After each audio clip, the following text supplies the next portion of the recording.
Villagers, thank you for your love and support. I appreciate you all.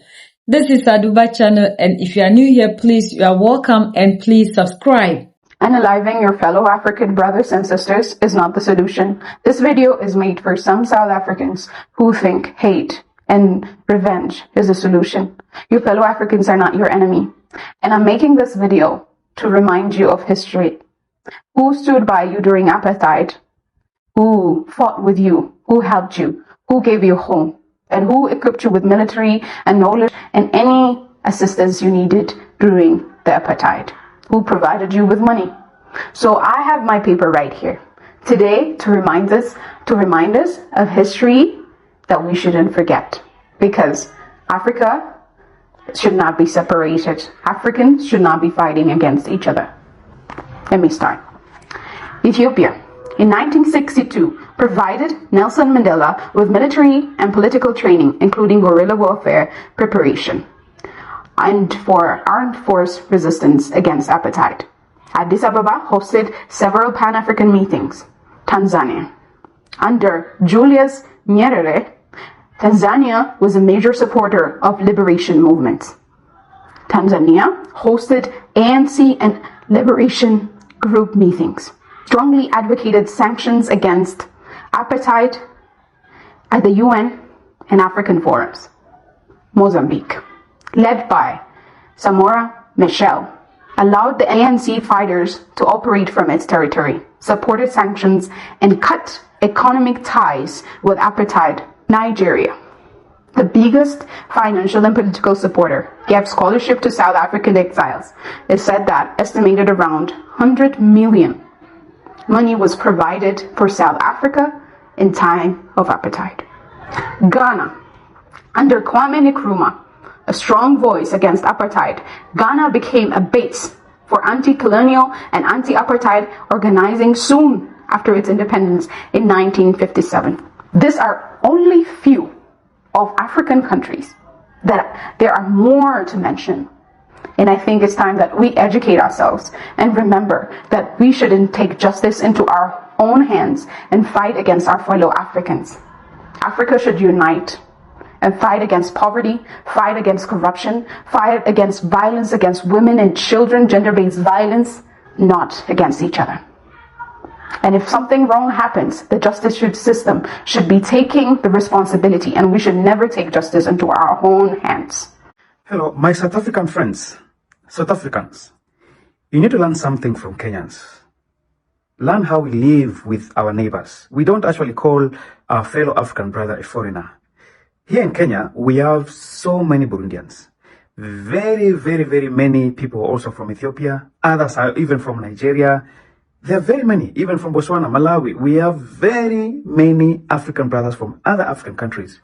And we never raise our hands to either harass them. We never try to follow up in terms of documentation. That is not our work. That is the work of the migration.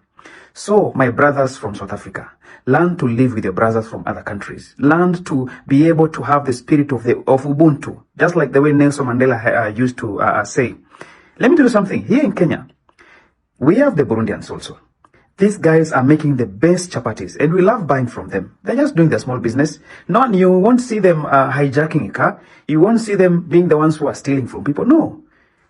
Thieves are there. Criminals are there from different sides. You cannot say because this person is a Burundian, then automatically this person is a criminal. You cannot profile people like that. It is very wrong. That is hate, and that is discrimination. If someone is just going about their business, let them do their business.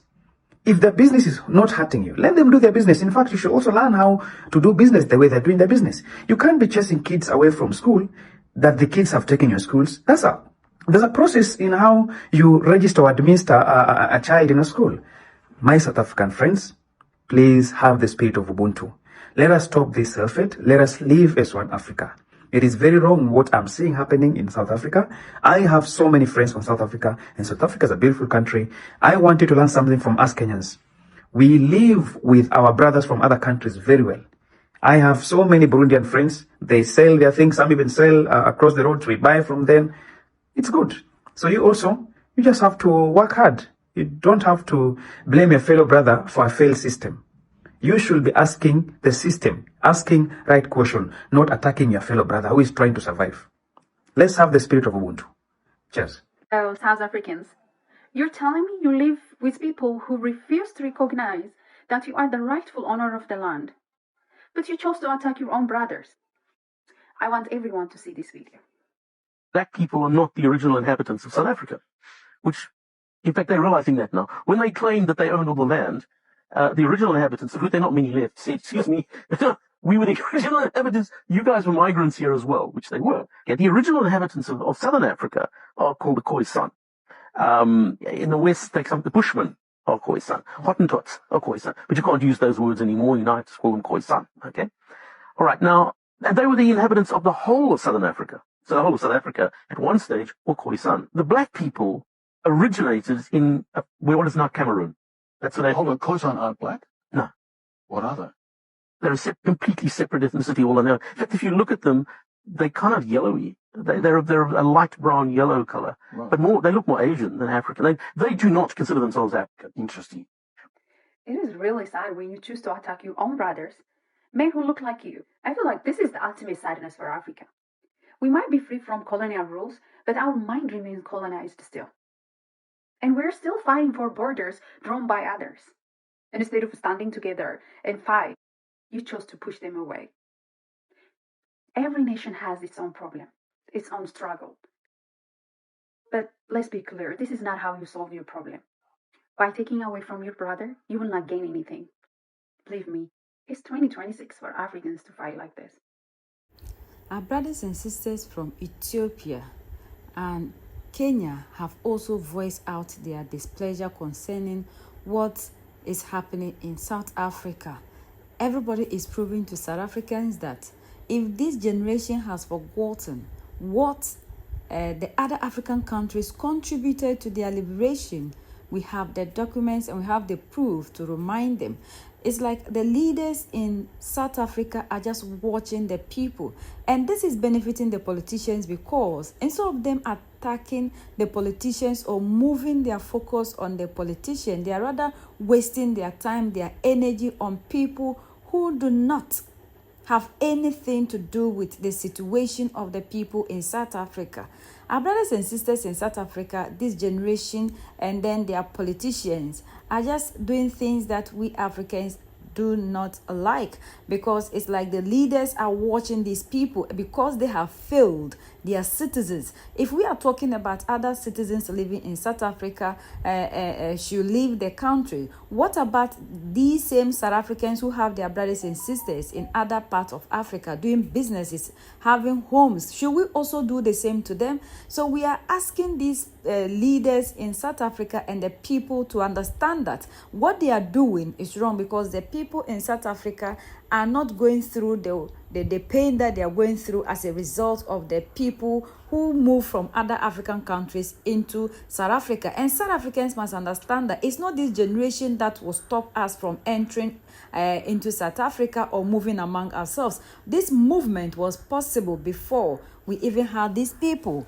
or this generation, because if we are talking about other Africans to leave South Africa because we believe that we are taking your jobs, you need to wake up. You are still people who do not want to face reality. You don't want to face your fear. Your fears are not what you are doing, and this will not change your situation. It wouldn't change whatever you are going through, but this rather exposes you to the outside world, telling the whole of Africa who you are. It's like this generation doesn't even know their history, and that is the reason to which you go ahead and tell us that what did we do for you? We never helped you in apartheid.